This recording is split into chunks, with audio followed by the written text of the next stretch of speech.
This is the story of a young boy, curious about life and full of questions about himself and the world. One quiet afternoon, while the golden sun was setting behind the hills, he sat next to his father and asked, "Dad, what is the value of my life?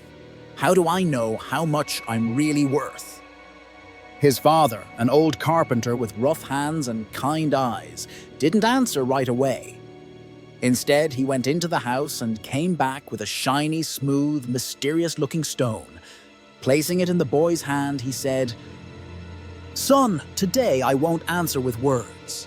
I want you to take this stone to the marketplace, sit quietly, and if anyone asks how much it costs, just hold up 2 fingers. Say nothing. And remember, don't sell it no matter the price." The boy obeyed and went to the marketplace early the next morning. He found a quiet spot, placed the stone in front of him, and sat in silence. For a while, people passed by without noticing. Then an old woman selling vegetables approached. She looked at the stone curiously and asked, "How much is this stone, child?" The boy said nothing, simply held up 2 fingers. "Ah, $2, the woman smiled. "I'll take it. Looks nice to hold down my cooking pot." The boy didn't sell it. He returned home and told his father what happened.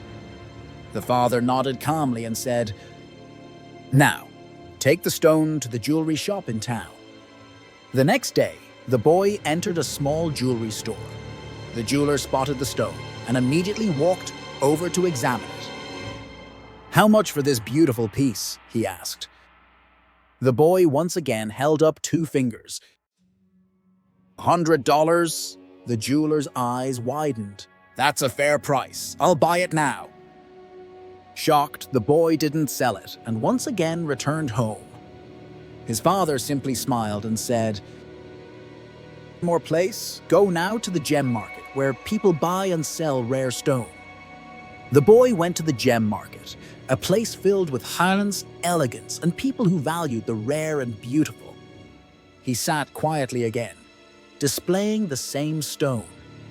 A well-dressed gem merchant with a magnifying glass in hand approached him and asked, "How much for this stone, young man?" The boy held up 2 fingers. $2,000, no $5,000. This could be a rare lunar mineral."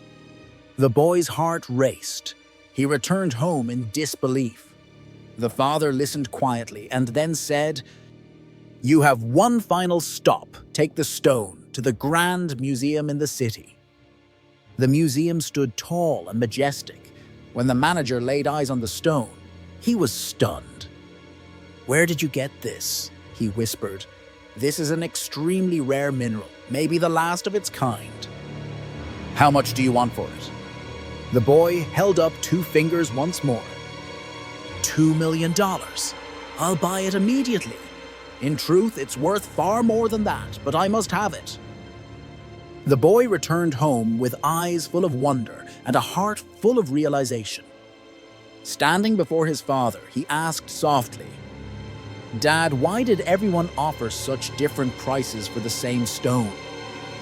His father placed a gentle hand on his shoulder and said, "My son, this is the answer to your question.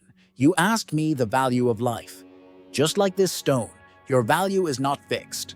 It changes depending on where you place yourself and who is looking at you. If you put yourself in a place where people cannot see your true worth, you might be seen as worth only a few dollars. But if you place yourself where people understand and value your uniqueness, you can be worth millions."